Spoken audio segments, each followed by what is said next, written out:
everyone, welcome back to my channel. For today's video we have my April favourites and fails.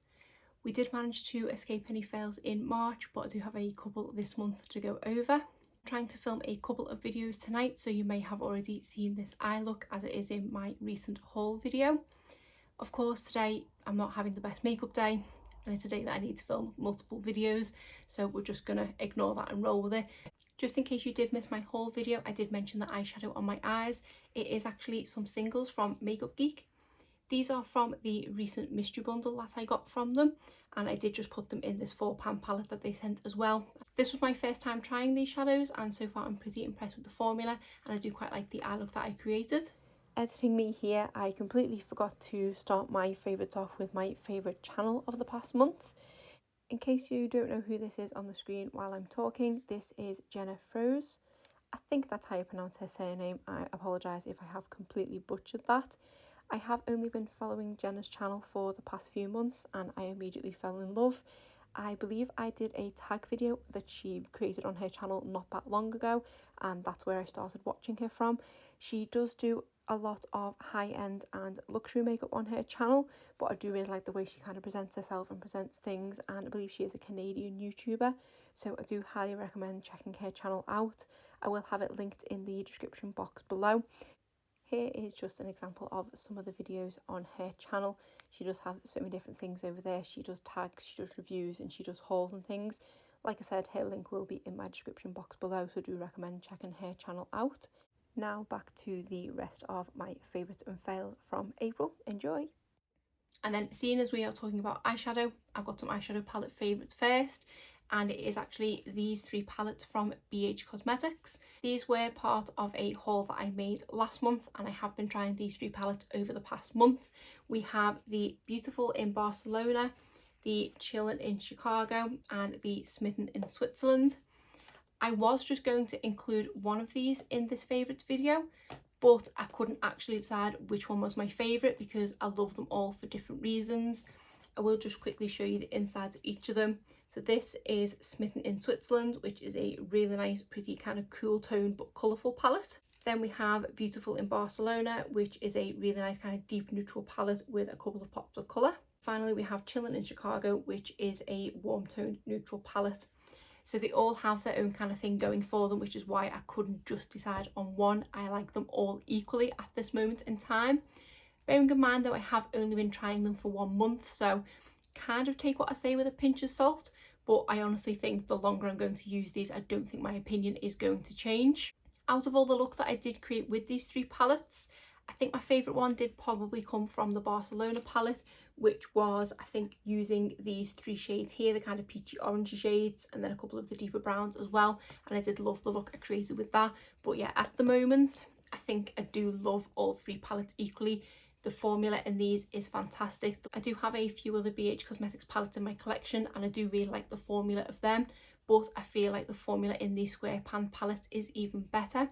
The mattes blend beautifully. The shimmers are just really nice and a decent level of pigmentation, and they also blend beautifully as well.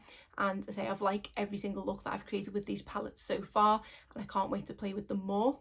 But I can see why so many people are talking about these palettes, and I think based on the fact that all cities, these do all come from their travel series, and I definitely do want to try more from that series. The next favourite is this mascara from Maybelline. This is the Lash Sensational Sky High mascara, and this is a very hyped up mascara. I have reached for this one a lot throughout the course of the month, and I think out of all my mascaras that I have in my everyday makeup drawer, this is probably the one that I've reached for the most. It does remind me a lot of the Benefit Bad Girl Bang mascara. It does have a very similar one to it in that it's a plastic kind of conical one. The only thing with this is it is very flexible, so sometimes you can't quite get to the base of your lash, but I think after a while of using it I have kind of got the hang of how best to apply it now. But when I very first did it I couldn't quite get the hang of it. I love the effect that this gives my lashes. I do much prefer length over volume, and this does definitely give me long lashes. There was a couple of times where I wanted a bit of volume, and I did actually pair this with the L'Oreal Lash Paradise, and those two mascaras together work really nice because Lash Paradise just gave me that bit of volume on the roots, and then this just gave me a lot of length, and I did get quite a dramatic lash from those two together. So I think that's definitely a combo I'll be using again in the future. but as a standalone mascara I do really enjoy this. I haven't repurchased the Benefit Bad Gal Bang mascara for a while now. Because I do go through my mascaras every kind of 3 to 6 months, it is quite an investment to purchase a high-end mascara. So now that I know that there is a drugstore alternative, I will happily keep repurchasing this one. And unfortunately that does mean that the Bad Gal Bang has kind of lost its top spot as one of my favourite mascaras, and this has definitely worked its way up there. I highly recommend it, and I can see why it has got a lot of hype. The next product is a lip gloss, and this is from Fenty Beauty. This is one of their gloss bombs in the shade Fussy. This is what I have on my lips now on top of a Colourpop lip pencil. I think it's in the shade BFF2, but this is a really nice lip gloss. I did have the Maybelline Lifter Gloss in my everyday makeup drawer last month, and I think that was also in my favourites video. I think I have definitely been converted into glosses, and this is one of the products that did kind of tip me over the edge. I have tried a few glosses in the past sort of 6 to 8 months, and there are a couple that I did quite like, but after trying this one I fell in love with glosses all over again. Don't get me wrong, I haven't gone so far as to be converted to wearing gloss outside much yet. I have worn it occasionally outside, but kind of if there's any breeze I won't bother putting any gloss on, because that's just reminiscent of when I last wore gloss, which was probably in high school. But formula wise, this is a really comfortable formula. It has the nice level of glossiness, it's got a nice level of opaqueness. I do definitely prefer a more opaque gloss, and when it's over a lip liner I just think it looks really nice, and it is so comfortable, and it's not sticky at all. You don't get that kind of stringy thing or anything like that. I did say that I wanted to use this in April to directly compare it to the Maybelline Lifter Gloss, because they are quite comparable in formula, and now I've used this one again. I genuinely can't decide which one I like more, because they both have their kind of pros and cons. I think I like the opacity of the Maybelline one more, because that does have a bit more colour behind it. I'd be more inclined to wear the Maybelline one on a bare lip, whereas this one I do tend to put a liner underneath it. But for this one, I think the formula is ever so slightly more comfortable and is slightly more long wearing, kind of as long wearing as a gloss could be. So they are very kind of level pegging. I think if it came down to it, it would just be the price. These ones retail for, I think they're about £19–20, whereas the Maybelline glosses are around the £10 mark. So I think for me that would be the only reason why the Maybelline one would probably win out, and one I would repurchase again. But I've been loving reaching for this one this month. Another lip product to mention is this liquid lipstick from Dose of Colours. This is one of their Velvet Mousse liquid lipsticks, and this one is in the shade A Mauve Story, which I believe was in collaboration with Desi and Katie. I have been kind of going away from liquid lipsticks as of late. I think it's because I'm generally not wearing lipstick for as long of a time. I mean, there are times where I am wearing it under a mask, so I do definitely appreciate a long wearing liquid lipstick then, but more often than not I kind of just want comfort now. This is a lipstick that I've been reaching for a lot over the past month, because I will put it on for the school run and I know that it won't move under the mask. It's really comfortable to wear, but then when I'm kind of driving to the school and don't have my mask on, if anyone's seeing me, I have lip product on. I'm self-conscious going outside without lipstick on now, which is strange, but it is a really nice and really comfortable formula. This is such a gorgeous shade. Obviously it's a mauve shade, but it is a kind of, I wouldn't say My Lips But Better, because it is definitely a pink shade, but it's a sort of no fuss shade in that I can apply it really quickly. I don't necessarily need a mirror, and it's not too obvious if I've made a bit of a mess of it. Like, I don't need kind of crisp lip lines with it. I've been absolutely loving this. And I think last month I did actually have a Dose of Colours Velvet Mousse liquid lipstick in my favourites as well. I think that was my truffle one. So I've been loving reaching for these the past couple of months, and I think once I've used this and the other one that I have up, I will definitely be repurchasing from this formula again. Then to actually mention the lashes and liner that I have on.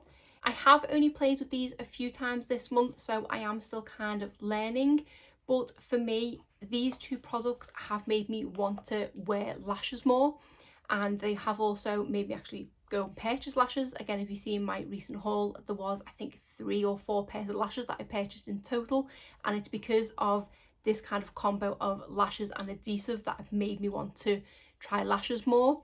The main thing is the adhesive. It is this liner adhesive. This is from the brand Lash Base. It's not a magnetic liner or anything like that. It is just an adhesive liner.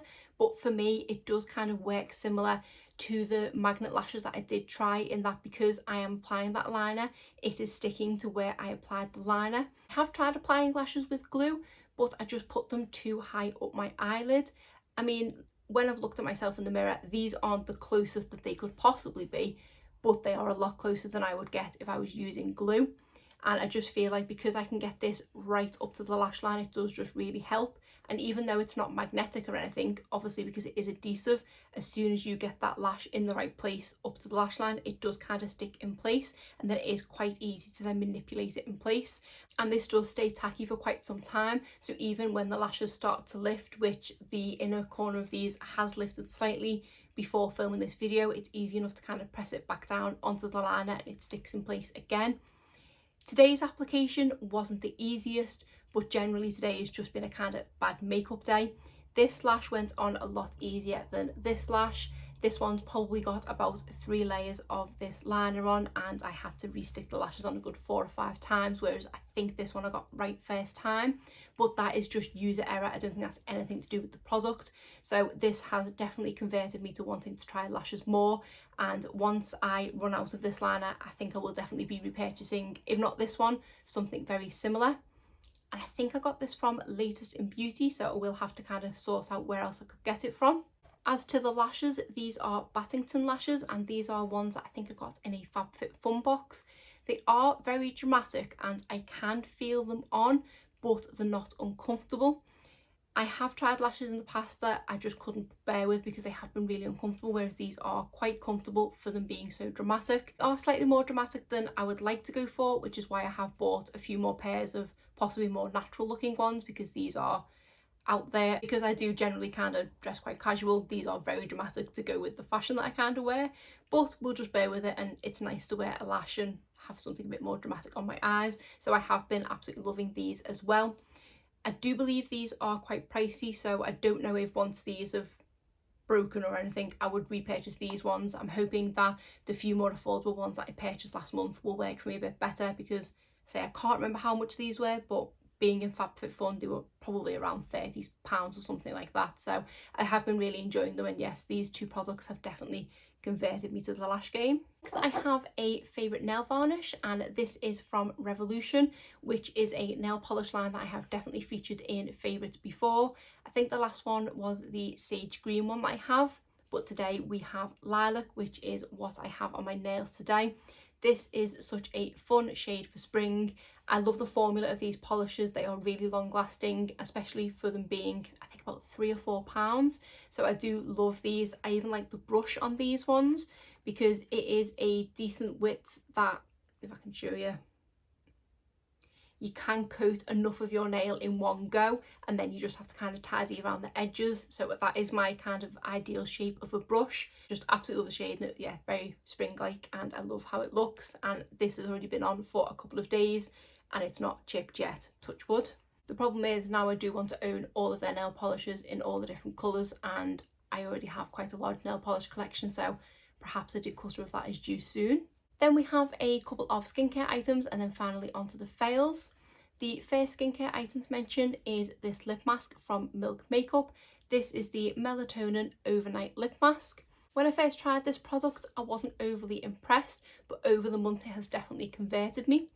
I do absolutely love the Laneige Lip Sleeping Mask, and I think for me the reason why I didn't like this one is because it's not scented, or it does have a scent to it, but it's very kind of natural, sort of Vaseline type smell, and I'm used to the sort of fruity smell in the Laneige, so I think that's why I didn't like it at first. But this is a really nice lip mask. It is definitely very moisturising. My lips were very, very soft the next day. I actually developed I think it was a cold sore on my lip about 10 days ago. So there was a period where I couldn't really apply anything to my lips, and my lips were so dry because I'm so used to applying multiple lip balms or moisturising lip products throughout the day and then a lip mask of a night. Because I didn't want to kind of infect anything with whatever it was on my lip, I didn't really want to use anything. Once my lip got a little bit better, but the sore was still kind of there, this product was great because I do have a little applicator which is from my Laneige lip mask that I did just kind of wash off, and basically I would just put this on the bottom of my lip and kind of mush my lips together to cover the top half. So this side of my lip didn't have any product on, but I was just grateful that half of my lips were moisturised, so it was really great for that. And then as my lip did get progressively better, I was kind of just taking the applicator and putting it around the sore, and it was absolutely fine. It didn't irritate it in any way, even though the sore was still there and it did ultimately get product on it. It didn't irritate it in any way, and this definitely saved my lips in the past month, because when I couldn't apply anything, yeah, they were so dry and they were so sore. So I have been really enjoying this, and I'm glad I did change my mind on it. The final couple of favourites are both from the brand Good Molecules. The first one is their hyaluronic acid serum, and then we have their squalane oil. These are now the second and third products that I've tried from Good Molecules. I did try their eye cream last month, which I believe was featured in last month's favourites video, and these ones are here too because I've absolutely loved these. The hyaluronic acid serum is very nice, and it does remind me slightly of the one from The Ordinary, but I feel like I like this one a little bit more. I just feel like I enjoy applying this one a little bit more because of the consistency of it, and this one definitely hydrates my skin equally, if not slightly better. I absolutely love the one from The Ordinary, so for this one to kind of better it means I did definitely enjoy it. And then we have this squalane oil. I am a huge fan of facial oils, and I do like applying them as the last step to my skincare routine to kind of lock everything in place. My favourite facial oil is probably the Moroccan facial oil from Dr. Botanicals. One of the main reasons why I think I love that one so much is because I love the scent, but I do like how that leaves my skin feeling afterwards. If I kind of take the scent out of the equation and just look at all the oils that I've tried, I think this might be my favourite. This has such a nice consistency to it that it soaks into the skin so quickly. It's quite a thin consistency, but it's not so watery that it runs down your face before you have time to rub it in. And afterwards, it doesn't leave my skin feeling oily. It's kind of like a balmy oil, if that makes sense. I think it's just because it soaks into the skin so quick, it just doesn't leave that greasy, oily residue that you can sometimes get with oils. So this is a product that I will definitely be repurchasing once I've run out of this. And I feel like a little goes a long way.